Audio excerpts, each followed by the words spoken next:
Assalamualaikum warahmatullahi wabarakatuh. Innal hamdalillah nahmaduhu wa nasta'inuhu wa nastaghfiruh wa na'udzu billahi min shururi anfusina wa sayyiati a'malina. May yahdihillahu fala mudilla lahu wa may yudlil fala hadiyalah. Asyhadu an la ilaha illallah wahdahu la syarika lah wa asyhadu anna Muhammadan abduhu wa rasuluh. Ya ayyuhalladzina amanu taqullaha haqqa tuqatih wa la tamutunna illa wa antum muslimun. Ya ayyuhan nasu taqu rabbakum alladzi khalaqakum min nafsin wahidah wa khalaqa minha zawjaha wa bassa minhuma rijalan katsiran wa nisaa'a wattaqullaha alladzi tasaaluna bihi wal arham innallaha kana 'alaikum raqiba. Ya ayyuhalladzina amanu taqullaha wa qulu qawlan sadida yuslih lakum a'malakum wa yaghfir lakum dhunubakum wa man yuti'illaha wa rasulahu faqad faza fawzan 'azima. Amma ba'd. Para bapak, para ibu, ikhwah fiddin, assalamualaikum yakum. Tidak lupa mari kita untuk memuji dan bersyukur kepada Allah Subhanahu wa taala atas segala nikmat dan karunia yang Allah anugerahkan untuk kita semuanya. Termasuk perjumpaan kita pada sore ini dalam lanjutan kajian kita bahasan tauhid dari kitab Tauhid Muyassar. Semoga Allah Ta'ala senantiasa menganugerahkan kepada kita taufik dan barokahnya sehingga kita senantiasa dalam keberkahan dimanapun kita berada. Amin. Para bapak, para ibu, ikhwah rahimani wa rahmatullah, melanjutkan kajian kita terhadap kitab Tauhid Muyassar. Maka mulai sore hari ini dan pertemuan berikutnya saya akan memilihkan bab-bab, jadi tidak runtut ya. Jadi dipilih dari bab-bab yang ada ya, yang dinilai sangat penting walaupun semuanya penting. Dan juga karena sebagian seharusnya sudah ada pada bab sebelumnya, maka yang lebih bersifat mengulangi saya tinggalkan. Dan juga saya khawatir mungkin kajian rutin kita khawatir tidak berjalan kembali, maka kita mulai dari untuk sore hari ini adalah bab tentang tabaruk. Bisa dilihat di kitab beberapa bab setelah ad-doa, kemudian ruqyah, kemudian tamaim, kemudian ada bab at-tabaruk.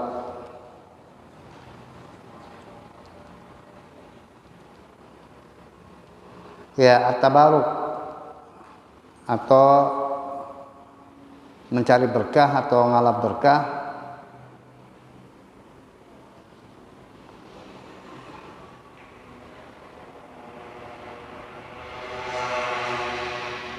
Ya, ini bab ini sangat banyak dipraktekkan oleh kaum muslimin, tapi sayangnya kebanyakan praktek yang dilakukanlah dengan i'tiqad yang salah, dengan cara yang salah.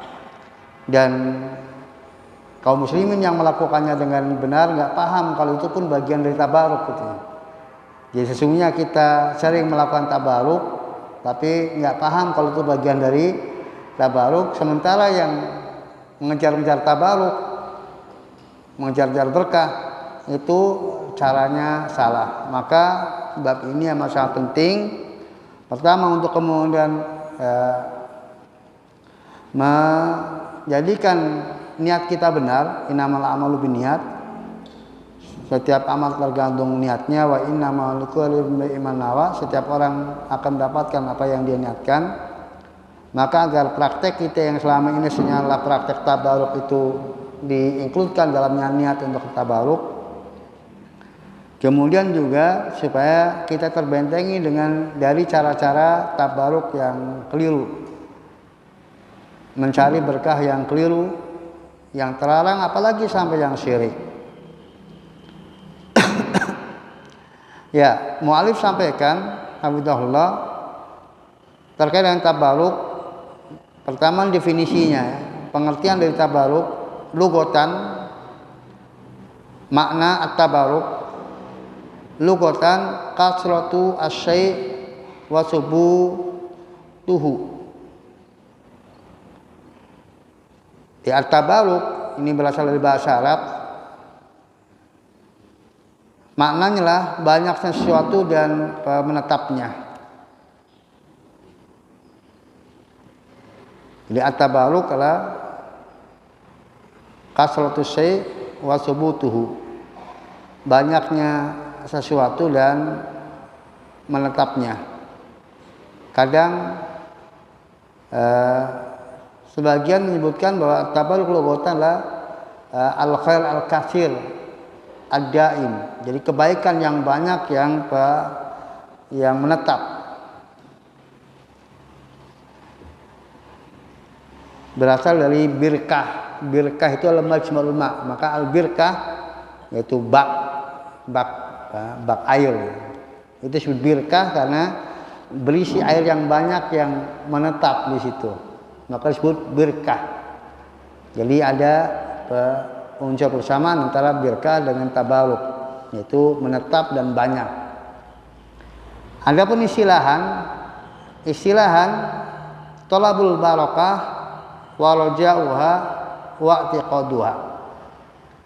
Adapun tabaruk secara istilah mengharap berkah atau mencari berkah atau mengharap berkah atau meyakini keberkahan.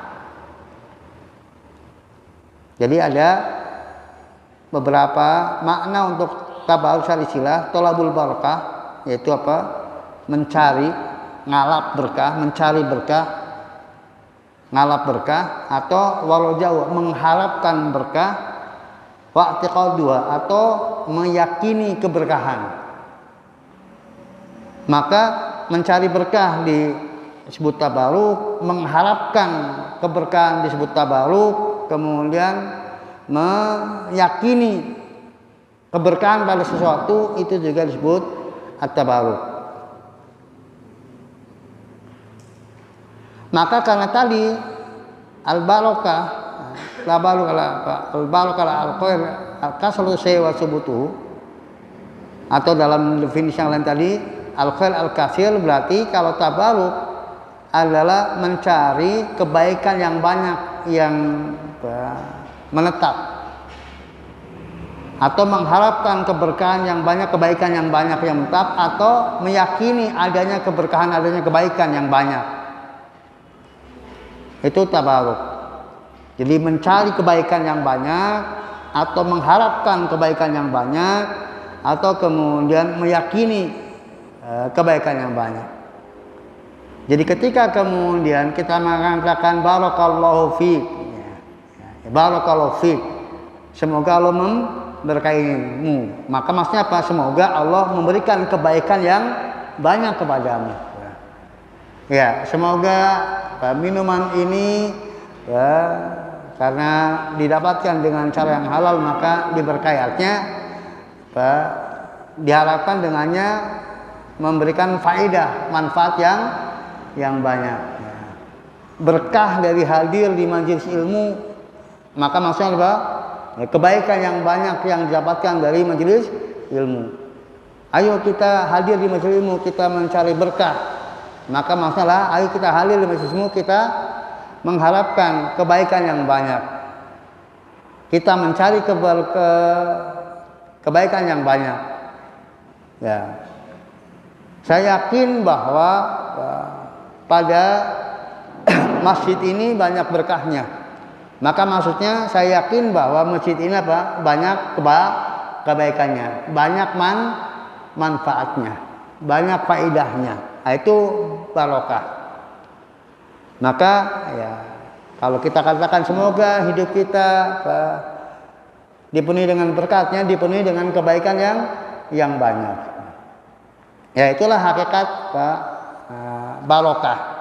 Maka tabaruk adalah mengharap berkah atau mencari berkah atau meyakini keberkahan.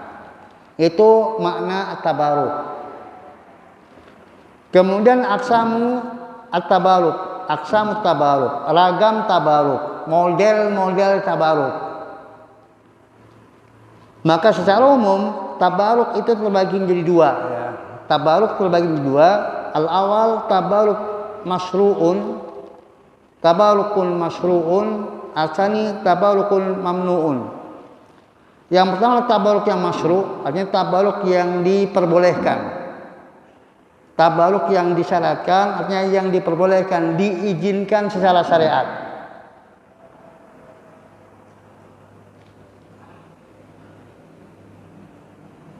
Maka ada yang hukumnya wajib, ada yang hukumnya sunnah, ada yang hukumnya boleh. Namanya masyru' itu artinya diizinkan secara syariat. Ada dalil syariatnya. Hukumnya bisa wajib, bisa sunnah, bisa mubah, boleh. Kemudian tabaruk mamnu, tabaruk yang terlarang. Tabaruk mamnu yaitu tabaruk yang terlarang, yang hukumnya tidak boleh. Ini bisa bid'ah, bisa syirik. Bisa bid'ah, bisa syirik. Syiriknya bisa asghar, bisa akbar. Bid'ah, syirik asghar atau syirik akbar. Nanti akan saya sebutkan contoh-contohnya insyaallah dari penjelasan setelah kita baca penjelasan mu'allif. Jadi itu ragam tabaruk. Jadi upaya ngalap berkah, mencari berkah, ada yang memang disyariatkan, ada yang dilarang. Ya, sekarang kita mulai masuk ke ragamnya. Contoh-contoh dari ragam tabaruk tadi. Beliau sampaikan at-tabaruk al-masyru', at-tabaruk al-masyru'. Tabaruk yang disyaratkan. Tabaruk yang disyaratkan. Jadi upaya mencari kebaikan yang banyak, manfaat yang banyak. Ya, sebelumnya saya sampaikan bahwa berkah kebaikan yang banyak itu biasanya adalah untuk sesuatu yang maknawi, ya, sesuatu yang maknawi, artinya yang abstrak, yang tidak kasat mata atau tidak terindra, tapi apa? Tetapi jelas dirasakan manfaatnya. Nah, manfaat itu bisa bersifat di dunia dan yang lebih lagi adalah manfaat secara ukhrawi.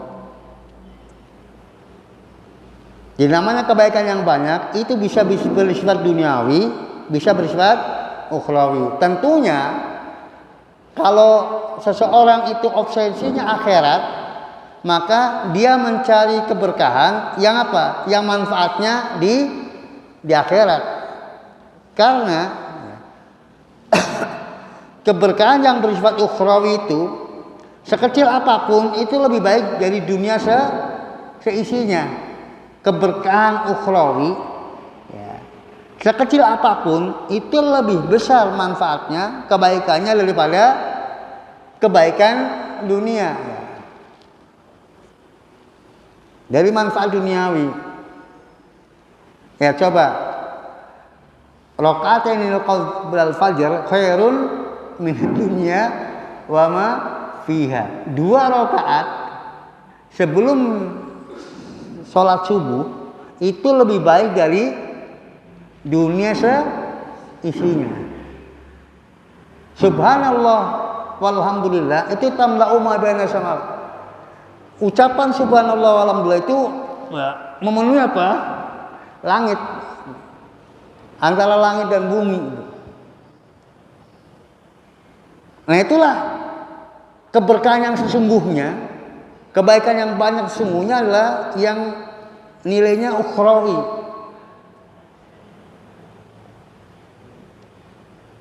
Nah, tentunya yang nilainya ukhrawi itu tidak bisa dirasakan langsung kontan ya.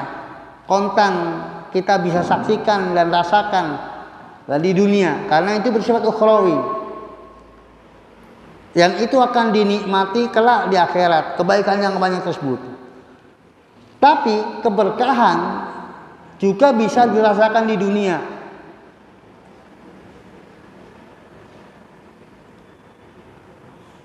Ya, contoh misalnya seseorang dia penghasilannya banyak, ya penghasilan bulanannya banyak, gaji bulannya banyak. Karena apa? Dia pegawai ribawi. Ya, dia pegawai ribawi. Secara jumlah nominalnya banyak, tetapi apa namanya? Ketika dicake itu dia apa? Dicake dia apa? Dicake dia apa? Dibelanjakan tuh. Dibelanjakan itu artinya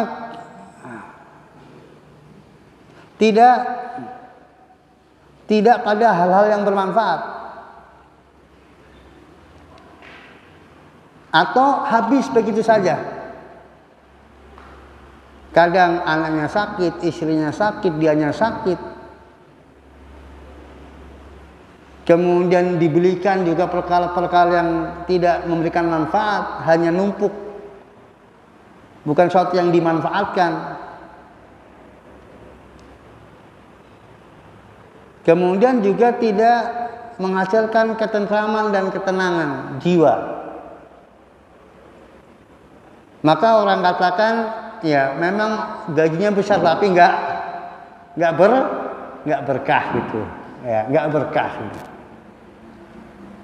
Sementara ada dia ya pegawai kecil, pegawai rendahan, nggak ada 1/10-nya secara nominalnya, tetapi dibelanjakan cukup, walaupun pas-pasan. Semua yang dibelanjakan termanfaatkan dengan baik. Kemudian berdampak juga apa namanya kepada ya kesehatan, kemudian kesolehan anak-anak, ketenangan jiwa, kedamaian rumah tangga. Maka dia dibilang apa? Ya penghasilannya berkah. Ya. Itu secara duniawi. Secara duniawi. Jadi apa yang kita katakan dengan berkah itulah yang dimaksud, yang sering dikatakan oleh orang. Tetapi ya, kebanyakan orang itu mencari berkah apa? Berkah duniawi itu. Padahal keberkahan duniawi kadang nisbi. Nampaknya berkah, tetapi ternyata mendatangkan malapetaka. Karena ya, hal-hal yang manfaat secara duniawi itu belum tentu mendatangkan manfaat secara ukhrawi.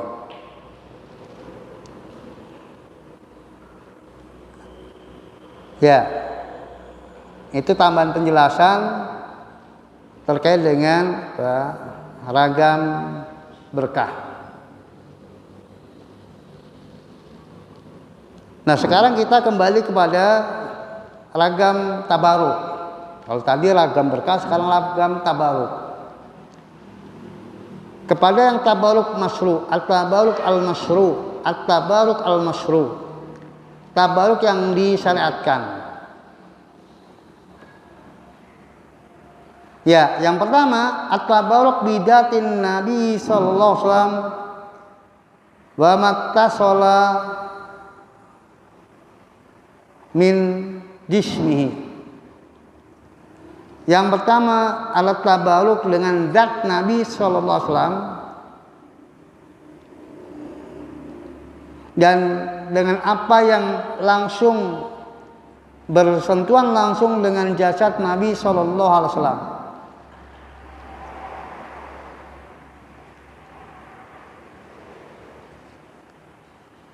Wa hadza khasun bin Nabi sallallahu alaihi wasallam fi hayatihi. Maka ini khusus terhadap Nabi sallallahu alaihi wasallam di masa hidupnya.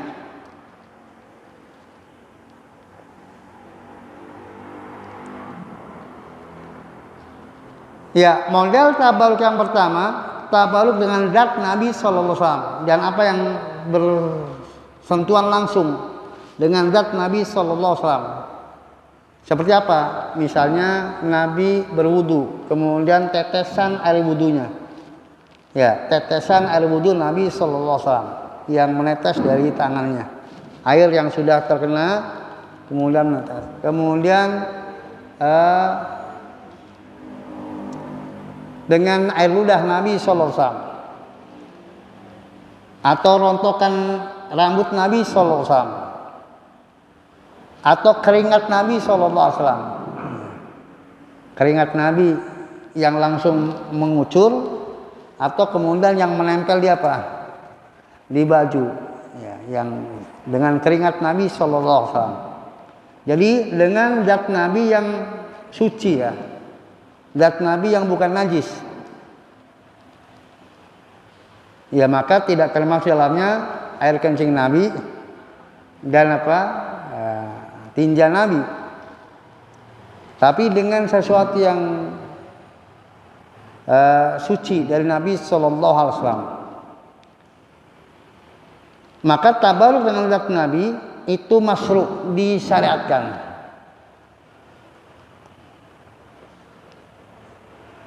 Apakah termasuk yang ditekankan, yang dianjurkan, yang disunahkan secara tekan? Tidak. Dibolehkan.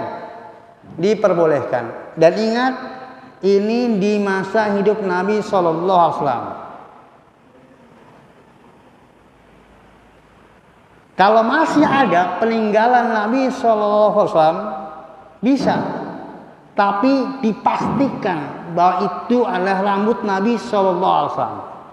Dan para ulama menyatakan bahwa dengan lamanya jarak antara Nabi dengan umat kali ini, maka tidak tersisa satupun dari zat Nabi sallallahu alaihi wasallam.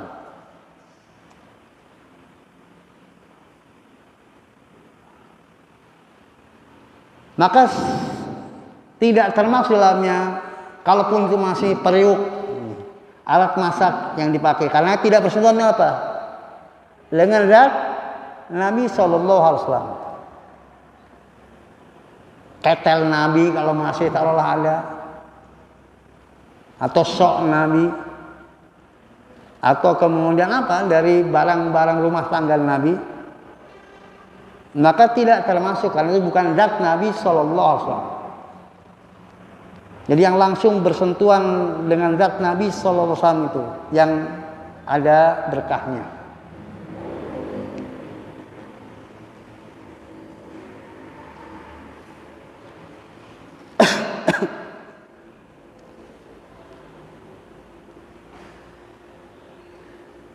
Nah, bertabaruk dengan zat Nabi sallallahu alaihi wasallam itu diperbolehkan.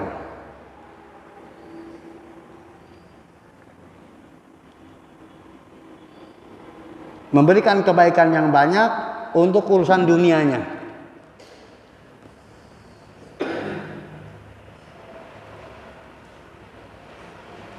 Jadi lebih terkait dengan kebaikan duniawi kalau bertabaruk dengan zat Nabi sallallahu alaihi wasallam. Maka kibar para sahabat seperti Abu Bakar, Umar, Utsman, Ali itu tidak biasa bertabaruk dengan Nabi sallallahu alaihi wasallam walaupun hidupnya sehari-harinya bersama Nabi.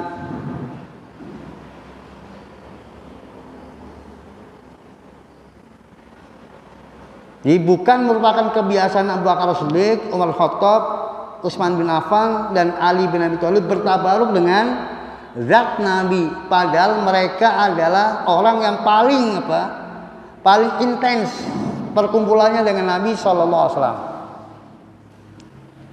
Tetapi tidak menafikan bahwa sebagian sahabat itu bertabaruk dengan air wudhu Nabi, dengan ludah Nabi, dan Nabi biarkan, Nabi tidak ingkar, Nabi biarkan mereka berebut ludah Nabi Shallallahu Alaihi Wasallam, itu biarkan karena memang berkah.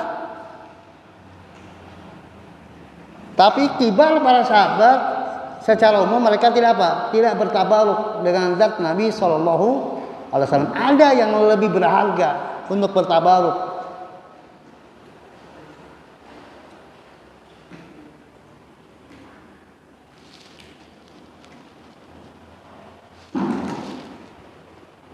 Maka napak tilas Nabi tidak termasuk tabaruk.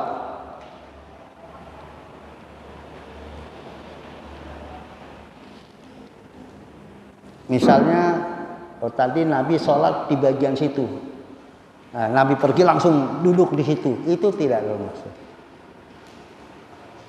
Ya, Nabi berjalan suatu saat lalu sholat sunat di sebuah tempat tertentu.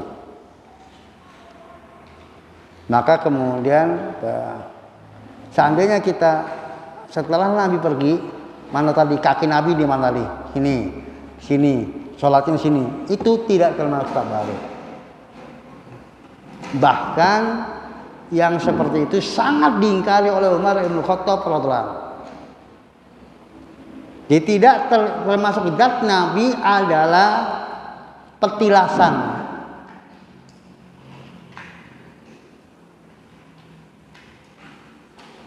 Tempat di mana Nabi pernah berpijak di situ, pernah duduk di situ, pernah tidur di situ. Itu tidak masuk dalam kategori zat Nabi Shallallahu Alaihi Wasallam.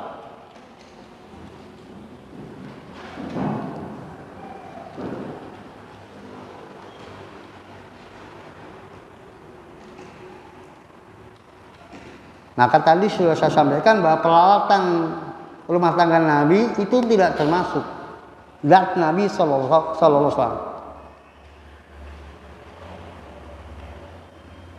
Maka piring yang dipakai oleh Nabi Sallallahu Alaihi Wasallam tidak ada bedanya dengan piring yang lainnya.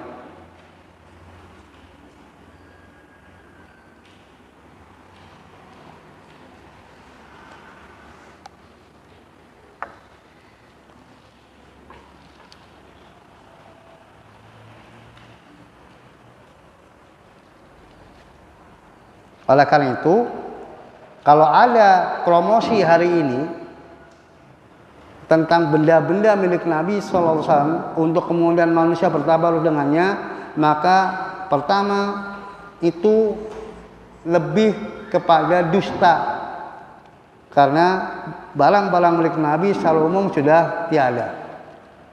Yang kedua, sesuatu yang terpisah dari zat Nabi Sallallahu Alaihi Wasallam itu tidak termasuk yang diberkahi, tidak diyakini keberkahan di dalamnya atau bertabaruk dengannya. Bertabaruk dengan Nabi adalah kaitannya dengan zat Nabi Shallallahu Alaihi Wasallam.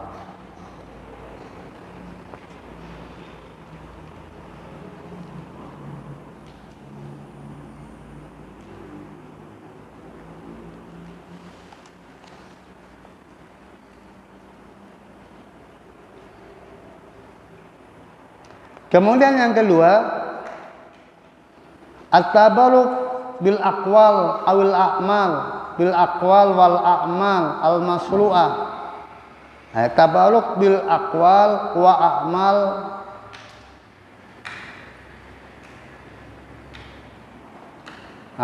at-tabaruk bi aqwal wa a'mal masru'ah. Idza fa'alaha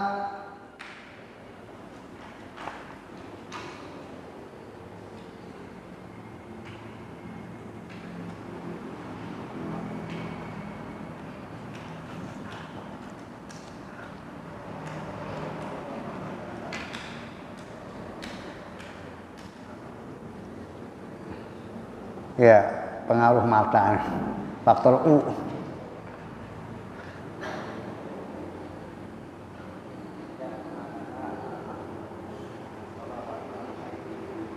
Idza fa'alaha apa setelah itu? Oh, idza fa'ala abdu hasalalahu al khair. Mislu qiraatil Qur'an, zikrullah. Ya. Yang kedua, at-tabarruk bi aqwal wa a'mal masru'ah. Jadi bertabaruk dengan perkataan dan perbuatan yang disyariatkan.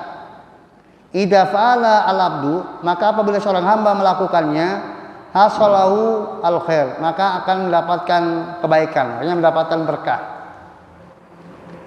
Ya, ikhwafin rahimani wallah, ini tabaruk yang kedua, dan inilah hakikat tabaruk yang sesungguhnya yang paling efektif dan paling banyak kebaikannya. Yang sesungguhnya kita setiap harinya itu tabaruk, tapi apa? Kita nggak menamakannya tabaruk. Dan ini yang saya sampaikan tadi, bahwa tabaruk ada yang wajib, ada yang sunnah.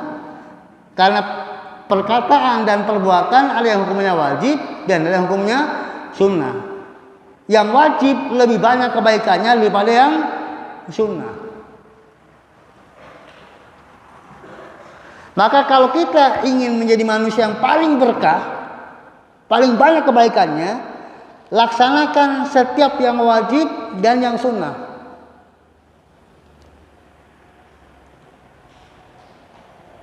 Tadi sudah disampaikan, rakaatain qabla fajri khairun minad dunya wa ma fiha. 2 rakaat sebelum fajar, sebelum subuh, itu lebih baik dari dunia seisinya. Itu sholat sunnah. Bagaimana sholat wajib?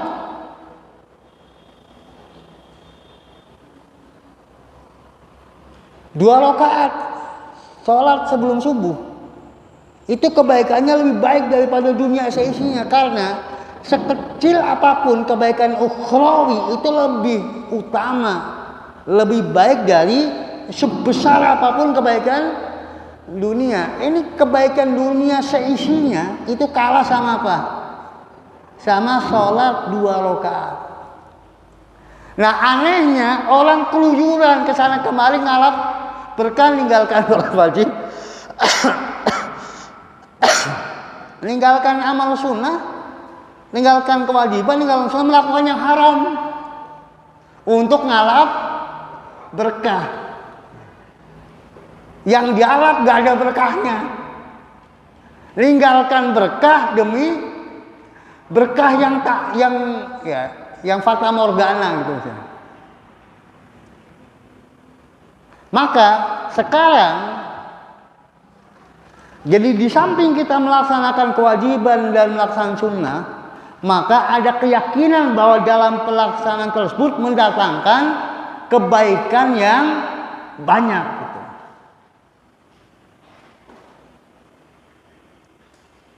Kebaikan ukhrawinya jelas, insyahatin niat, kalau benar niatnya. Demikian juga kebaikan duniawi juga jelas.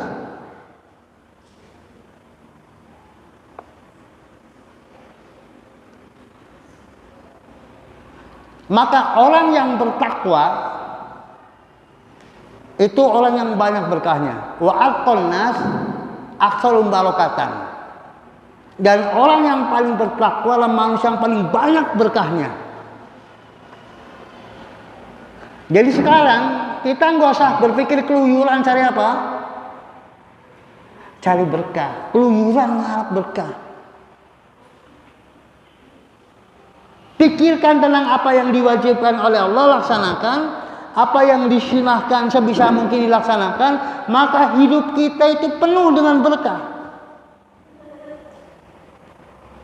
Dan tinggalkan yang haram. Karena yang haram mendatangkan keburukan, menghilangkan keberkahan. Jadi kalau kita hidup Sehari-harinya antara melaksanakan yang wajib, melaksanakan yang sunnah, tidak pernah yang haram,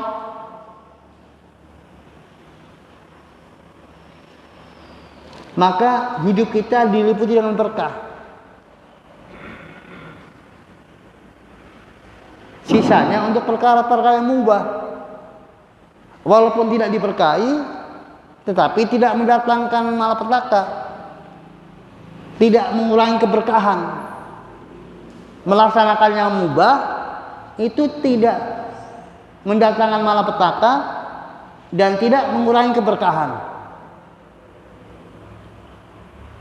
Jadi supaya hidup kita adanya cuma pertambahan berkah, memaksimalkan berkah, tidak ada hal yang mengurangi keberkahan, tidak ada hal yang mendatangkan malapetaka. Nah, ini yang sedikit kaum muslimin memahaminya.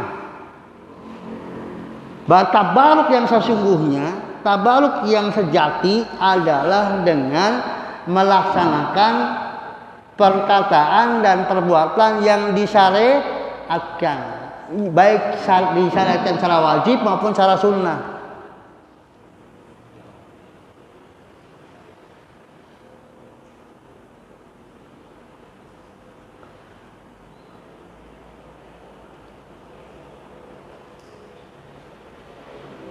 Ya, jadi kalau seseorang itu mencari manfaat duniawi sampai meninggalkan sholat wajib,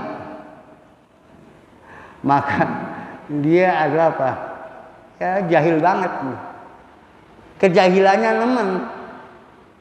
Karena kebaikan yang dia dapatkan dari dunia yang dia kumpulkan itu nggak akan nyamai dengan apa? Dengan satu sholat wajib yang dia tinggalkan. Jangankan dengan sholat wajib yang ditinggalkan, dengan sholat sunnah yang dia tinggalkan saja nggak akan bisa mengimbangi.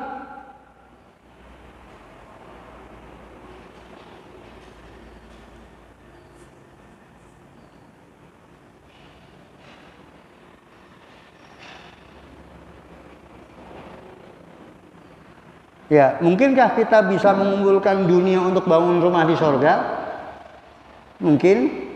Ya, dunia seisinya kita kumpulkan untuk biaya bangun rumah di sorga mungkin. Tapi dengan 12 rakaat sunnah sehari kita bisa apa? Bangun rumah di sorga. Dengan apa? 12 rakaat. Itu sunnah, apalagi dengan yang wajib. Dan sholat sunnah seberapapun banyaknya akan setara dengan yang wajib. Sholat wajib itu nggak bisa dikejar dengan sholat sunnah.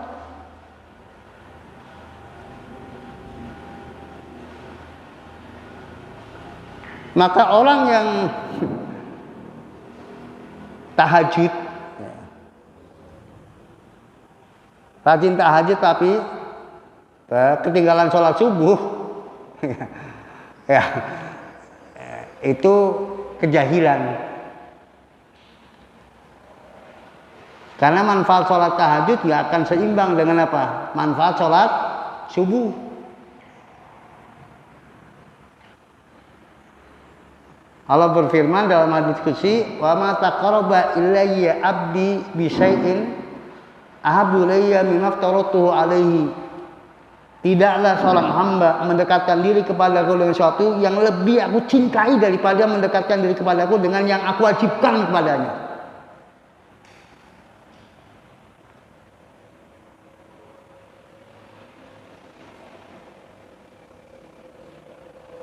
Jadi tidak ada satu aktivitas seorang hamba beribadah kepada Allah Ta'ala lebih Allah cintai dari yang Allah wajibkan untuknya. Maka ini skala prioritas. Tunaikan yang wajib dulu. Kalau masih punya waktu, punya tenaga, punya biaya, apa? Kerjakan yang sunnah itu. Jangan sampai tenaga fisiknya, waktunya habis untuk sunnah, giliran yang wajib sudah letoy, sudah nggak ada tenaga, nggak ada waktu, nggak ada apa, itu nggak cerdas. Karena meninggalnya wajib dosa, bisa-bisa keberkahan yang dapatkan di sunnah habis untuk apa? Untuk bayar dosanya, nebus dosanya. Kalau orang Jawa bilang apa? Bulu cengkelangan delek.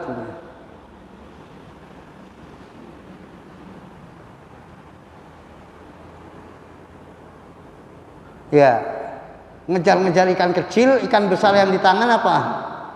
Lepas gitu.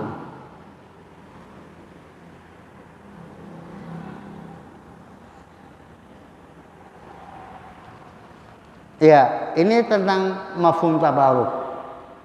Poin yang kedua ini adalah yang harus paling diperhatikan kalau ingin kita menjadi orang yang paling diberkahi di Allah Ta'ala.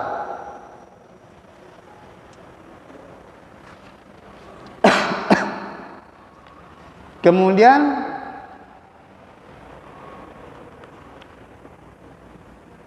beliau contohkan di sini dengan apa? Dengan seperti qiraatul Quran dan zikrullah. Ya, inilah tabaruk dengan perkataan yang sunnah.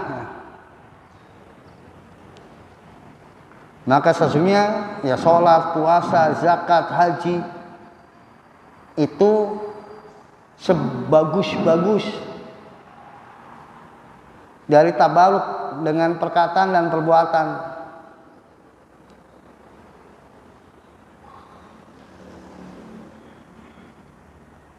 Dan kita sebentar lagi memasuki bulan Ramadan, bulan saum. Maka amal yang paling banyak berkahnya di samping yang rutinitas di hari-hari seperti sebelumnya lah, ya amalan puasa. Dengan tetap mengerjakan yang sholat yang wajib. Maka puasa Ramadan itulah seberkah-berkah amal. Sebaik-baik amalan mendatangkan berkah pada waktu itu setelah sholat tentunya. Maka kalau puasa tapi nggak sholat ya habis. Puasa dikerjakan, sholatnya nggak habis itu. Kemakan dosanya. Dia nggak dapat nilai dari puasanya karena habis dimakan oleh dosa. Dan gak cukup untuk nebus dosa meninggalkan sholat. Puasa yang dia kerjakan hasilnya gak cukup untuk menebus dosa meninggalkan sholat.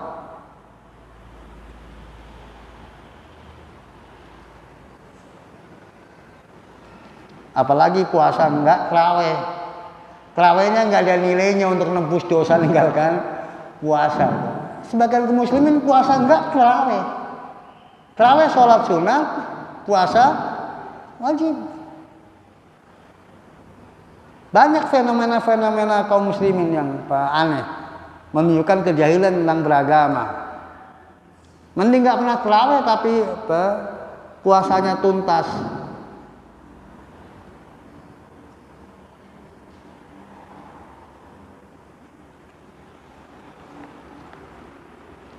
Kemudian asalis at-tabarruk bil amkinah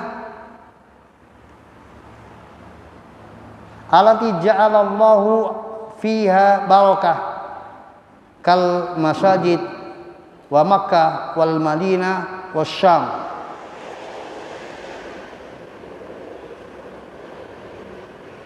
Kemudian yang ketiga adalah bertabaruk dengan berbagai macam tempat. Dengan tempat yang Allah jadikan pada tempat tersebut barokah seperti masjid-masjid Mekah, Madinah dan Syam.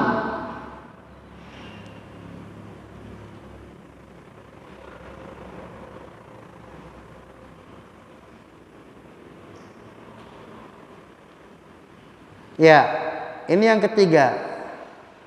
Bertabaruk dengan tempat. yaitu mencari kebaikan yang banyak dengan berada di sebuah tempat yang Allah nyatakan atau Rasulnya nyatakan sebagai tempat yang diberkahi.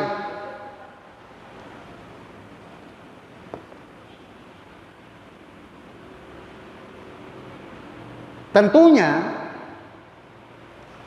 keberadaan di tempat tersebut untuk dapat mengambil berkahnya adalah dengan melaksanakan amal yang mendatangkan berkah. Jadi berkahnya semakin banyak, kebaikannya semakin banyak. Dan ketika dia berada di tempat tersebut, selama dia melaksanakan kewajiban dan tidak mengerjakan yang haram, maka nilai keberkahannya untuknya lebih daripada dia berada di tempat yang lainnya.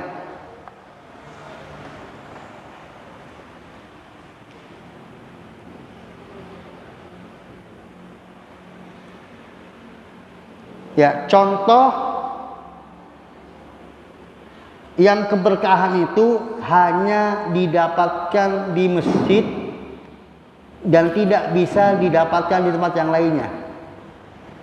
Apa itu? Iktikaf. Iktikaf amalan diam.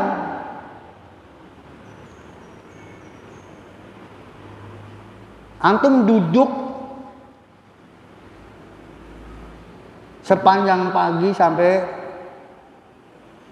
dari sebelum terbit matahari sampai terbenam matahari.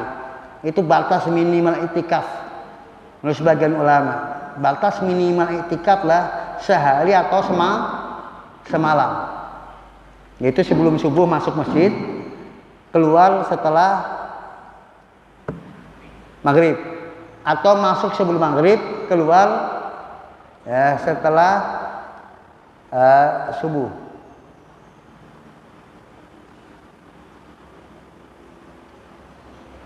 Nah, itu waktu minimal. Maka itu mendapatkan berkah. Yang tidak bisa dapatkan berkah itu dengan cara duduk berdiam diri selain di masjid. Karena syarat untuk iktikaf itu hanya di masjid.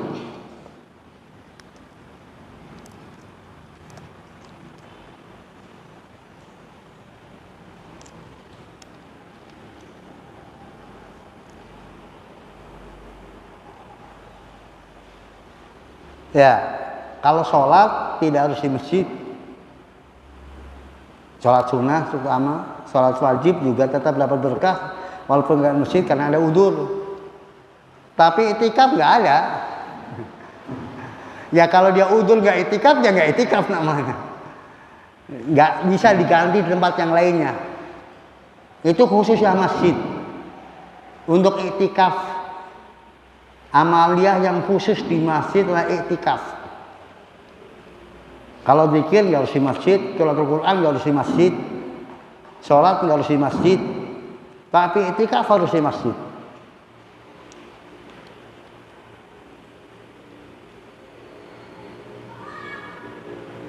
Nah sekarang di masjid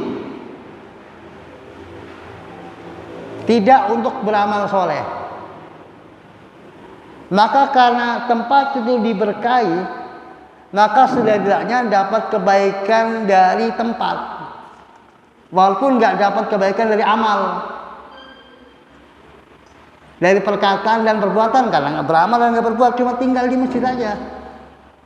Istirahat di masjid. Karena tempatnya berkah, ya setidaknya apa? Dapat keberkahan masjid.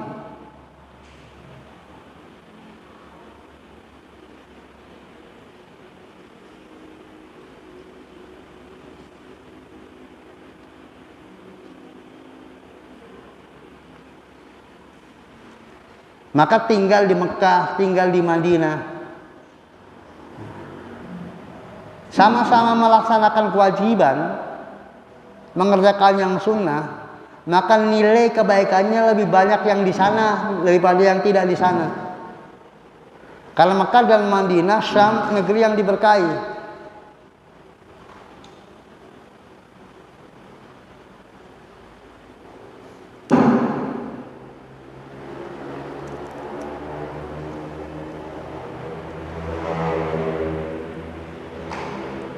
Namun perlu diperhatikan bahwa cara pengambilan berkah pada tempat-tempat yang diberkahi adalah dengan amalan yang disyariatkan, dengan aktivitas yang disyariatkan.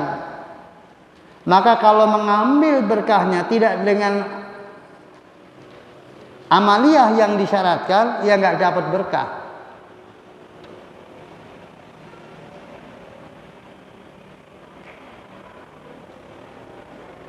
Misalnya berkahnya masjid dengan apa? Ya, dengan zikir, qiraatul Quran, i'tikaf, sholat, majelis taklim.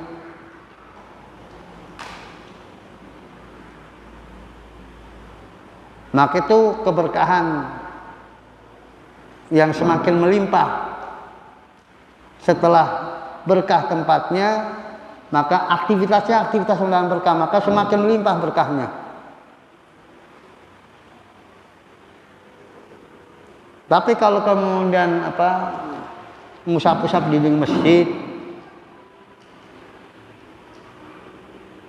atau kemudian berguling-guling di masjid, tabaruk dengan tanah masjid, ya tidak dapat karena tidak ada syariatnya. Bahkan nanti larinya kepada tabaruk yang mamnu.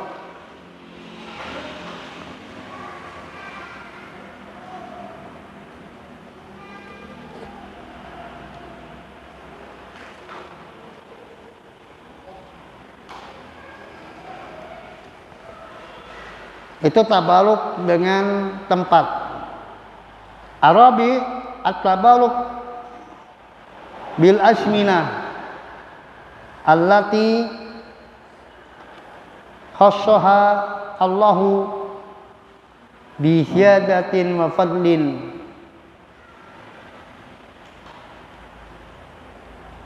Babarakatin ka Ramadan wa asrul hijjah walatul qadar. Kemudian yang keempat, tabaruk dengan waktu, dengan masa yang Allah khususkan waktu tersebut dengan adanya pertambahan keutamaan, bisyadati fadlin, pertambahan barokah seperti Ramadan, 10 awal Dzulhijjah dan di malam Lailatul Qadar.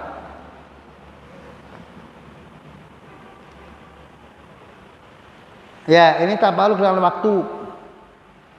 Maka kita lebih agresif pada waktu-waktu yang ditetapkan oleh syariat, waktu yang diberkahi, berbeda dengan waktu-waktu yang lainnya. Ya, di bulan Ramadan itu sebulan suntuk, itu waktunya lebih diberkahi, lebih-lebih pada Lailatul Qadarnya.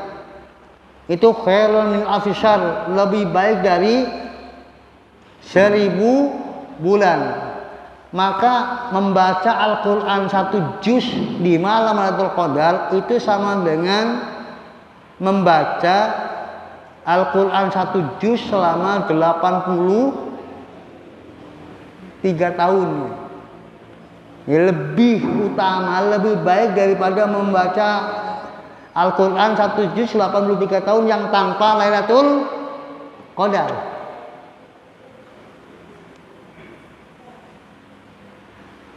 Ya, jadi kalau mau ngalap berkah,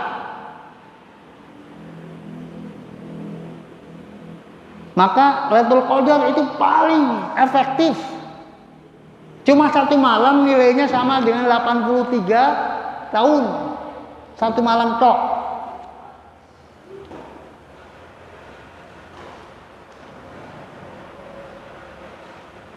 Padahal umur kita nggak nyampe 83 tahun. Maka kalau setiap Ramadan dapat amalan Lailatul Qadar, ya walaupun kita minimal dapat apa aja kalau malam Lailatul Qadar, minimal dapat apa?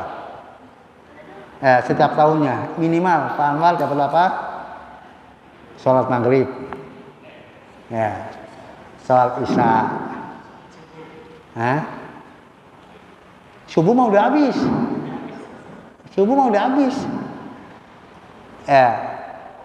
Ya sering-seringnya dapat terawihnya. Terawih. Ya.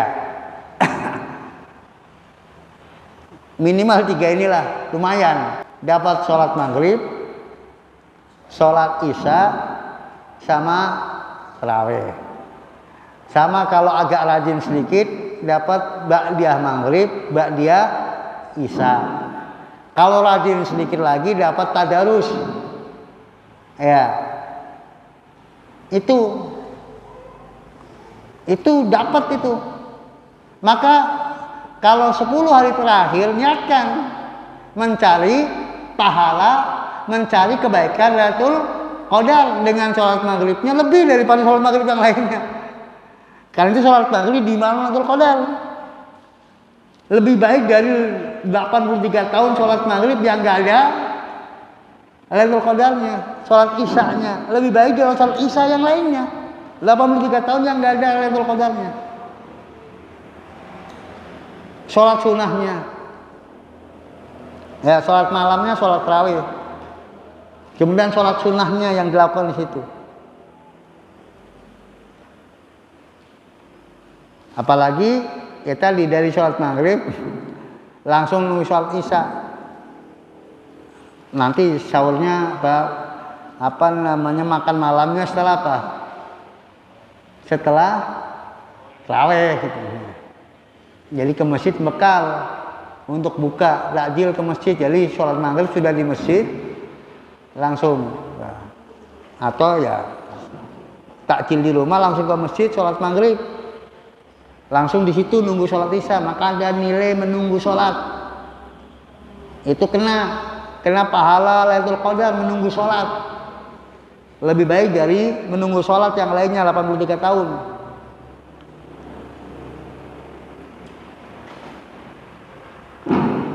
Nah, bagaimana lagi kalau itikaf Lailatul Qadar?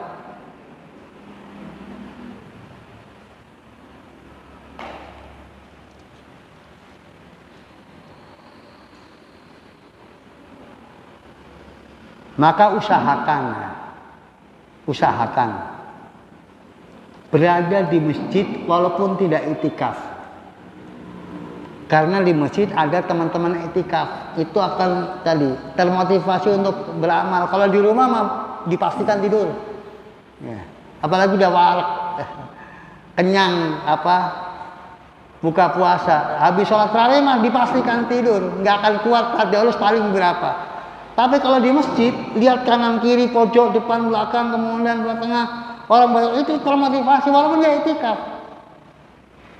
Maka saksikan banyak ikhwan-ikhwan yang mereka sudah itikaf tapi tadi ya mereka di malam 10 hari terakhir itu berada di masjid, tidurnya pindah di masjid, nggak apa-apa, karena setidaknya tidurnya ya setelah agak larut malam baru tidur, soalnya termotivasi. Kalau di rumah ya.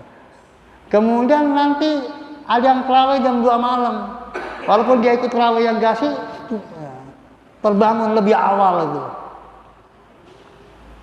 Walaupun dia sudah terawih tadi yang ba'da isya, ya dia terbangun karena ada yang terawih.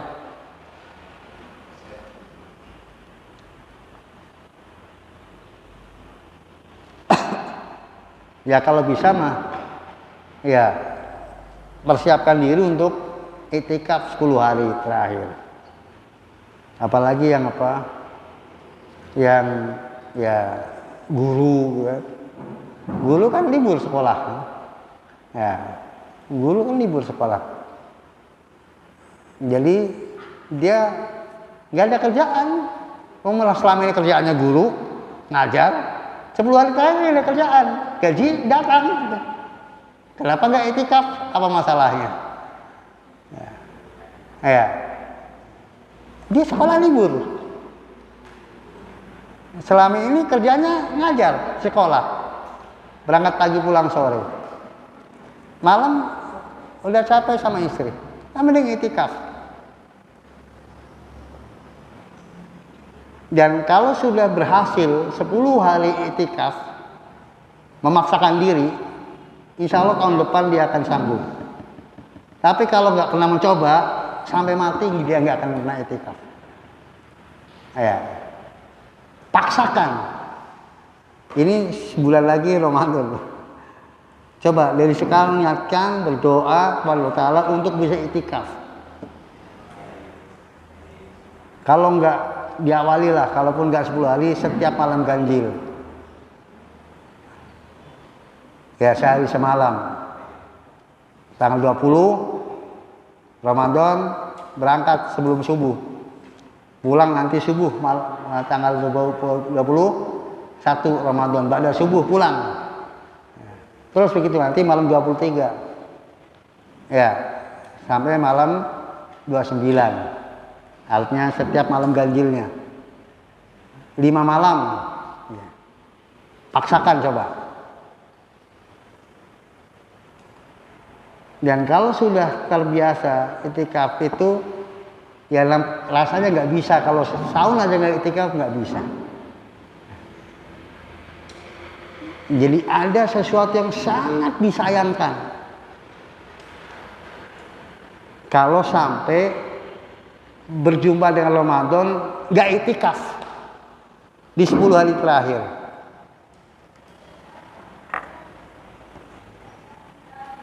Dalamnya setelah ya kurang lebih 20 tahun terakhir sudah model, apalagi 5 tahun terakhir atau 10 tahun terakhir ini sudah model masjid-masjid. Kalau sebelum 20 tahun yang lalu ya hampir nggak ada itikaf 10 hari di masjid. Sangat sulit kita dapatkan.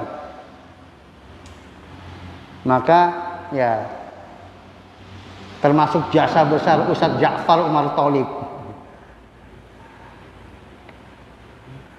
Nampaknya antum sebelum tahun 90 itu nggak pernah mengenal 10 hari itikaf di masjid.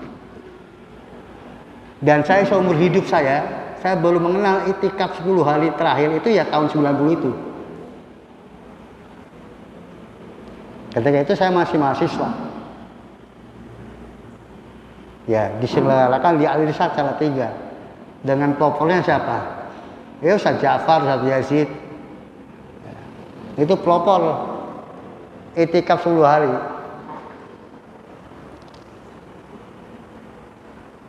Dan setelah itu setiap tahun pasti ada. Bahkan kalau dulu yang namanya itikaf dikoordinir salafin sejawa itu. Di mana?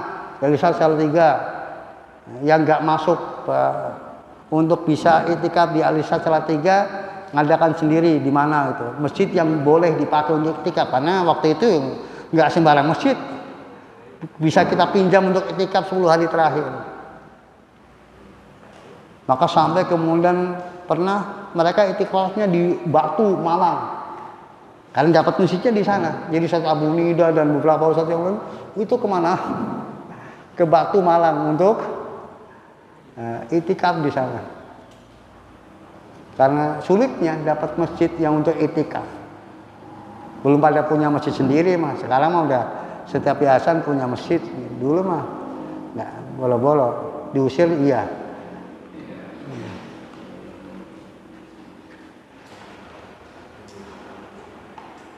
Dan setelah itu terus, artinya kita dapatkan semakin sini semakin banyak penyelenggara itikaf.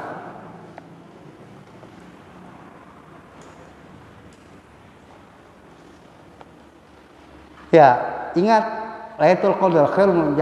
Jadi jangan hanya khairun min alfi syahr itu kita baca tanpa kemudian kita bersemangat untuk meraihnya. Jadi betul-betul termotivasi dengan ayat Lailatul Qadri khairum min alfi syahr. Jadi itu mendatangkan motivasi. Kalau kita baca, kita hafal dan nggak ada pengaruhnya, terus informasi itu untuk apa gitu? Itu mesti mendatangkan pengaruh gitu.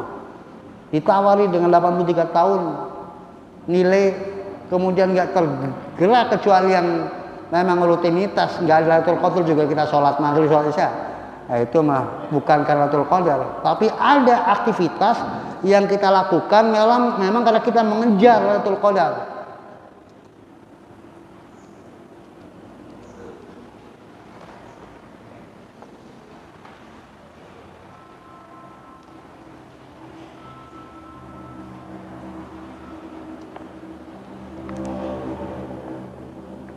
Kemudian al-khamis at-tabarruk bil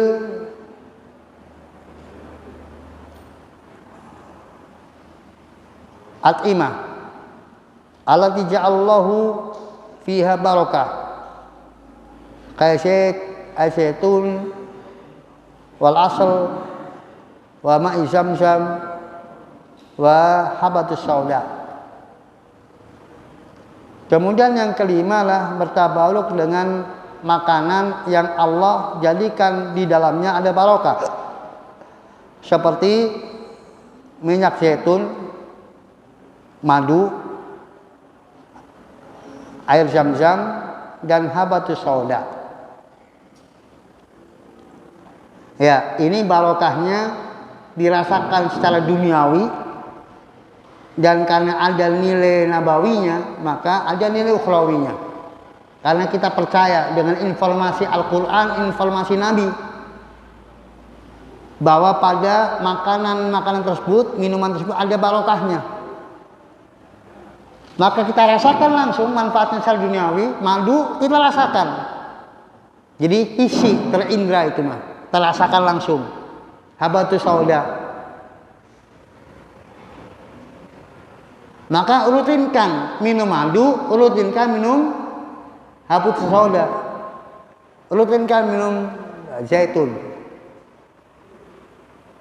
atau salah satu dari ketiganya, dengan tujuan berkah.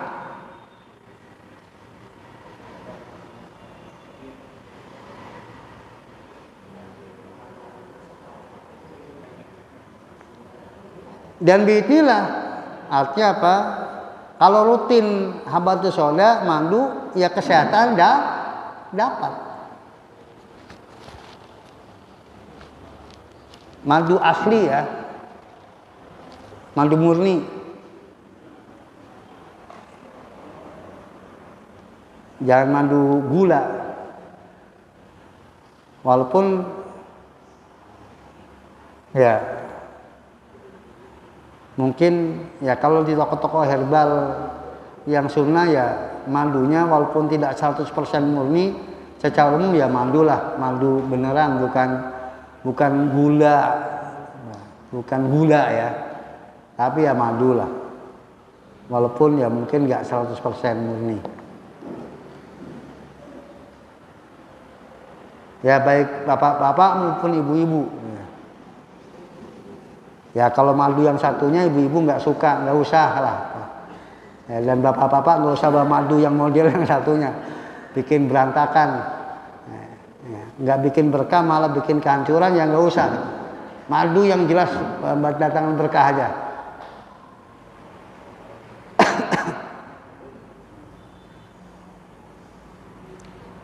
Ya, itu tentang apa? At-tabarruk al-masru'.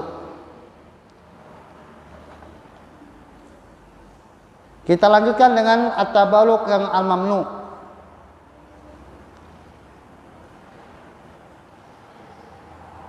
At-tabarruk al-mamnu', tabarruk yang terlarang. Al-awal at-tabarruk al-mamnu' mamnu'un bil amkinah wal jamadat.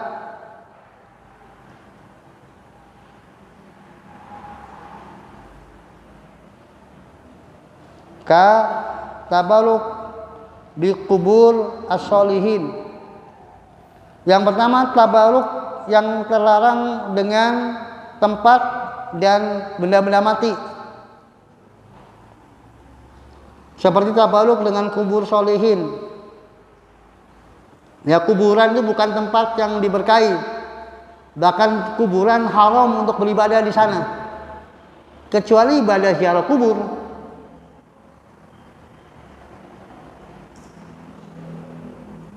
Itu pun ya dengan persyaratan yang sangat ketat untuk ziarah kubur yang syar'i.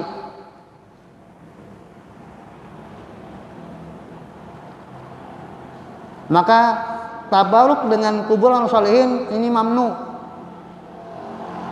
dan termasuk bid'ah atau perantara kesyirikan kalau semata-mata berkahnya diharapkan dari Allah.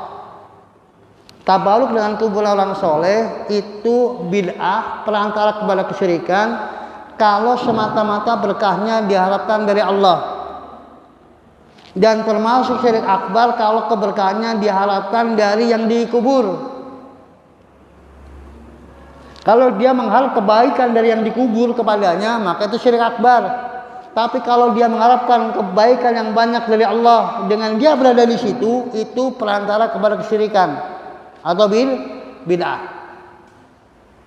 Maka tadi tabaruk yang mamnu bisa haram, bid'ah atau syirik, syirik besar atau syirik asghar. Termasuk berarti tabaruk dengan tanah kuburan, dicuil tanah kuburan, bawa pulang, disimpan di rumah, itu syirik. Syirik kecil kalau dia meyakini Allah memberkahi rumahnya dengan ada tanah kuburan orang soleh, Allah memberkahinya. Syirik akbar kalau dia meyakini bahwa yang dikubur memberkahinya.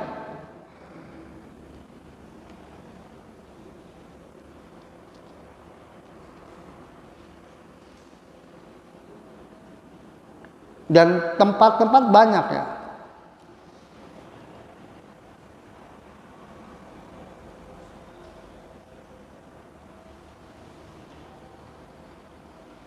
Kemudian at-tabaruk, contoh yang lainnya yang kedua, kat-tabaruk bil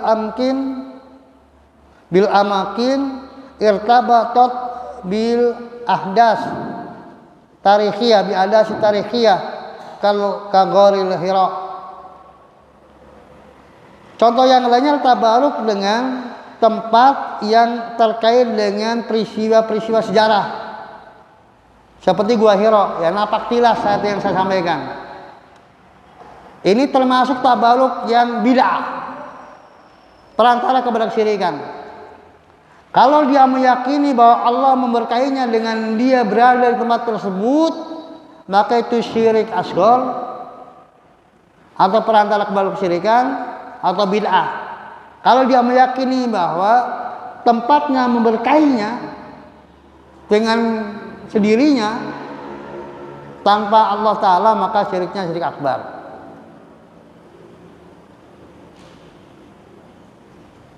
Dan fenomena tabaruk dengan tempat ini ya bersifat internasional. Sehingga kalau nggak paham tauhid, ya pergi umroh, pergi haji bukan tambah tauhid, tapi tambah semangat syiriknya.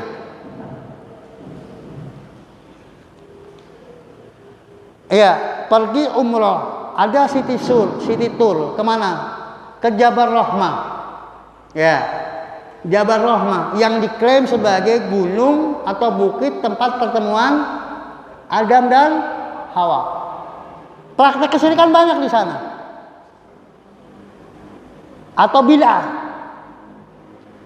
Atau perantara kepada kesyirikan.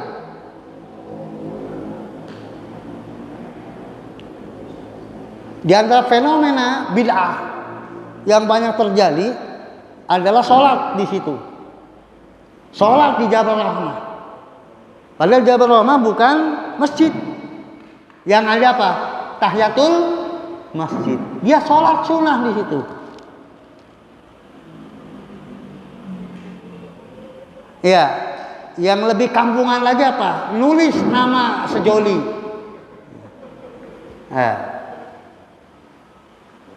Jadi misalnya siapa nama dia siapa? Sarjono dan Sarjinah misalnya. Jadi Sarjono Laf Sarjinah. Batu-batu di sana full tulisan ya. Dua sejoli. Mungkin suami istri, mungkin yang lagi mau menikah. Itu ditulis dua nama. Jadi kalau di situ maka lestari hubungannya. Tabaruk, ngalap berkah dengan menuliskan nama. Supaya tadi pernikahannya lestari kayak Adam dan Hawa. Cintanya terus membara. Ya. Itu kesyirikan. Syirik asghar kalau dia meyakini Allah memberkahi pernikahannya, Allah memberkahi hubungan suami istrinya, melanggengkan hubungan istrinya dengan sebab dia menuliskan dua namanya, dua nama sepasangnya itu. Itu fenomena tabaruk yang mamnu, yang banyak dilakukan di negeri tauhid dan sulit dicegah, walaupun sudah disetelkan rekaman di situ. Jabal Rahmah, jabal yang tidak ada manfaatnya dan madaratnya. Pokoknya ceramah terus, disetel terus berulang-ulang di situ, mengingatkan. Tapi ya dasar karena memang apa? Ya jiwa syirik melekat dalam batin ya tetap aja. Nggak gubris itu kan. Paling malah itu kan ceramahnya Wahabi gitu. Itu gara-gara negeri ini Wahabi, jadi apa-apa dilarang, apa-apa syirik, apa-apa bid'ah. Ya gitu aja. Maka enggak berpengaruh sama sekali. Karena di dalam keyakinannya sudah tahu. Kalau nanti di Mekah, di Madinah itu negaranya Wahabi, maka apa-apa dilarang, apa-apa syirik, apa-apa bid'ah. Gak usah digubris. Maka praktek bid'ah dan kesyirikan tetap jalan. Jadi jemaah haji atau umroh di Indonesia yang ke sana bukan semakin hilang atau apa, praktek syirik dan bid'ahnya semakin mantap karena apa, banyak temannya dari berbagai macam negara. Jadi bukan cuma Indonesia, internasional pelakunya. Cuma Saudi yang melarang mah, negara lain nggak ada yang melarang. Nggak ada satupun negara yang melarang praktek bid'ah dan kesyirikan. Cuma negara Saudi satu-satunya negara. Gimana nggak semakin mantap bid'ah dan syiriknya? Illa man rahimah rabbuh, kecuali yang dirahmati oleh Tuhannya.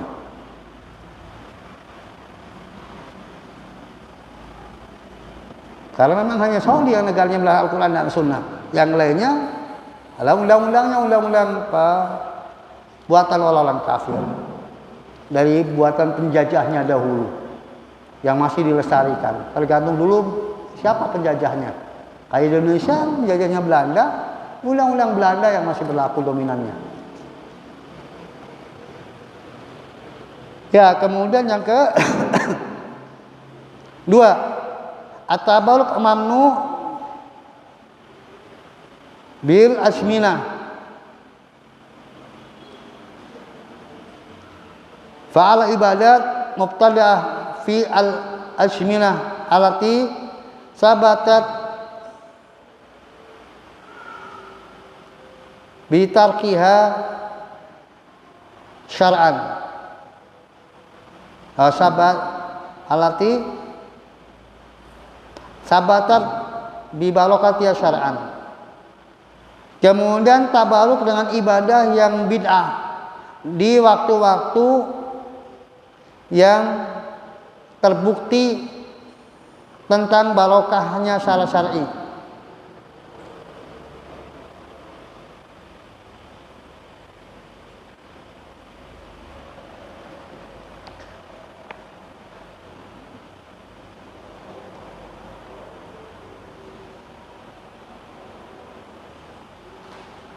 Demikian juga fi'lu ibadat al-munadalati Tofi asmina al-manhi allati lam tasbut barakatuha. Jadi tabaruk yang mamnu dengan waktu ada dua, yaitu melaksanakan ibadah yang bid'ah di waktu-waktu yang berkah, atau melaksanakan ibadah yang bid'ah di waktu-waktu yang tidak terbukti barokahnya. Misalnya ya di malam Lailatul Qadar itu waktunya berkah, tetapi pelaksanaannya bid'ah. Dengan apa? Dengan namanya sholat Lailatul Qadar misalnya. Buat sholat Lailatul Qadar jumlahnya 31 rakaat misalnya. Ini namanya sholat atau sholatnya 83 rakaat. 83 tahun jadi 83 rakaat misalnya. Jadi di malam Lailatul Qadar, tapi apa? Sholatnya sholat yang bid'ah atau sholawatan, nyanyi sholawatan berupa nyanyian. Sholawatnya sholawat bid'ah. Misalnya sholawat nariyah, semalam suntuk nariyatan dia. Sholawat nariyah semalam suntuk di malam Lailatul Qadar. Itu bid'ah. Walaupun waktunya waktu yang diberkahi, itu bukan datang berkah atau datang malapetaka. Atau di malam yang bukan diberkahi, nisfu Sya'ban. Ya, sebentar lagi nisfu Sya'ban ya. Ya, 13 hari lagi. Itu nisfu Sya'ban. Ada malam nisfu Sya'ban. Ya, dia sholat malam. Ya, sholatnya dia sholat sunnah, sholat malam. Tetapi karena mencari berkahnya nisfu Sya'ban. Padahal biasanya nggak sholat malam dia. Tapi mengingat ini malam nisfu Sya'ban, dia semangat sholat. Itu bid'ah.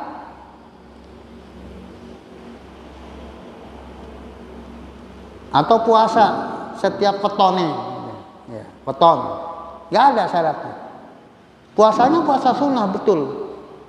Sesuai sunnah Nabi puasanya, prakteknya. Atau sholat weton. Ya, sholat sekian rakaat setiap weton, tahu weton ya? Ya, pasaran kelahiran dan sejenisnya. Jadi ada dua kalau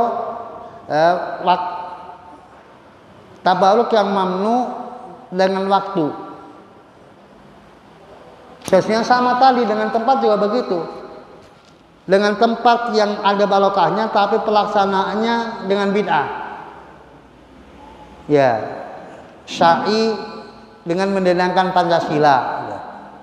Syai nyanyi lagu Indonesia Raya. Itu kan dia tempatnya tempat yang diberkahi. Ya, sedang syai lagi. Tapi apa? Dikirnya dikir Pancasila atau nyanyi Indonesia Raya. Atau ya hubul waton minal iman, hubul waton minal iman, tampil Pak. Ya, zikirnya hubul waton minal iman, yaitu Pak di tempat yang syar'i, di tempat yang diberkahi tapi pelaksanaannya bid'ah. Atau tadi di tempat-tempat yang tidak diberkahi, diniatkan untuk tabaruk di sana, itu tabaruk yang mamnu. Termasuk berarti tadi yang nggak disebutkan oleh beliau sini adalah tabaruk, ini di bulan yang ketiganya ya. Bidawati solihin selain Nabi ya. Tabaruk bidawati mamnu bidawati solihin. Jadi dengan kiai, ustadz, ajengan, habaib, maka bertabaruk dengan zat mereka mamnu, dan itu merupakan perantara kepada kesyirikan. Ya, terakhir qawaid wa dawabit muhimah fit tabaruk. Beberapa kaidah dan batasan yang penting tentang tabaruk. Ini penting sekali. Al-awal at-tabaruk ibadah wal aslu fil ibadah al-mamnu hatta ya'ti ad-dalilun ala masru'atiha. Tabaruk sebuah adalah merupakan ibadah. Maka pada asalnya ibadah hukumnya haram, terlarang, sampai ada dalil yang mensyariatkannya. Maka itu kalau mau tabaruk nunggu dalil yang mensyaratkan tabaruk, baik tempatnya, waktunya maupun tata caranya. Asani al-barakah kulluha minallah fa huwa malikuha wa wahibuha. Tabaruk semuanya adalah milik Allah. Jadi barokah itu milik Allah, al-barakah milik Allah. Dialah pemiliknya dan dia pula yang menganugerahinya. Jadi barokah tidak datang dari mana-mana, dari pemiliknya itu Allah. Dia yang menganugerahkan siapa yang Allah kehendaki untuk mendapatkan berkahnya. Asalis at-tabaruk bima sabata barakatu la yufidu illa al-muwahhid lillah. Tabaruk dengan yang terbukti barokahnya, maka tidak akan bermanfaat kecuali bagi yang mentauhidkan Allah. Jadi untuk orang kafir tidak akan pernah dapat barokah. Jadi barokah itu hanya diperoleh oleh orang yang mentauhidkan Allah. Jadi fondasi untuk dapat barokah tauhid. Nggak ada tauhid, nggak ada barokah dalam hidupnya. Tidak di dunia dan tidak di akhirat. Arabi at-tabaruk bima sabata barakatuhu yajibu ayakuna bitariqin masyru'iyatin. Tabaruk dengan yang terbukti barokahnya wajib untuk mengikuti jalan yang disyaratkan. Tata caranya harus sesuai dengan yang disyaratkan. Masjid ya iktikaf, sholat, zikir, Al-Quran. Kemudian di malam Lailatul Qadar ya dengan zikir, sholat, Al-Quran, iktikaf di masjid. Di 10 hari pertama Zulhijjah puasa, banyak amal soleh. Demikian cara bertabaruk pada hal-hal yang terbukti barokahnya. Allahu a'lam bishawab. Ya, demikianlah ikhwafidin rahimani wa rahimakumullah kajian kita tentang tabaruk.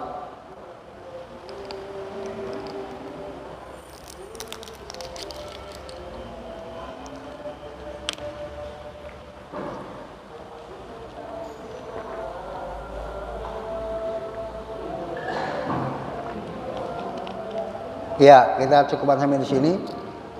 Ya, silakan.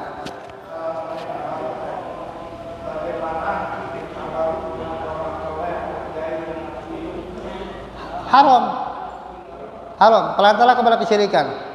Karena tidak ada satupun dari sahabat Nabi yang bertabaruk sesama mereka, tabiin ke sahabat, tidak ada. Padahal tidak ada orang yang lebih soleh setelah para Nabi melebihi para sahabat. Tapi tidak ada satupun dari tabi yang bertabaruk dengan seorang sahabat atau sahabat junior kepada sahabat senior, tidak ada. Maka khusus dengan Nabi SAW ketika masih hidup, dan tidak berlaku untuk selain Nabi meskipun sesoleh apapun dia. Ya. Dan insyaallah sampai ketemu lagi di bulan Ramadan bismillah. Subhanakallahumma wa bihamdika asyhadu an la ilaha illa anta astaghfiruka wa atubu ilaik. Assalamualaikum warahmatullahi wabarakatuh.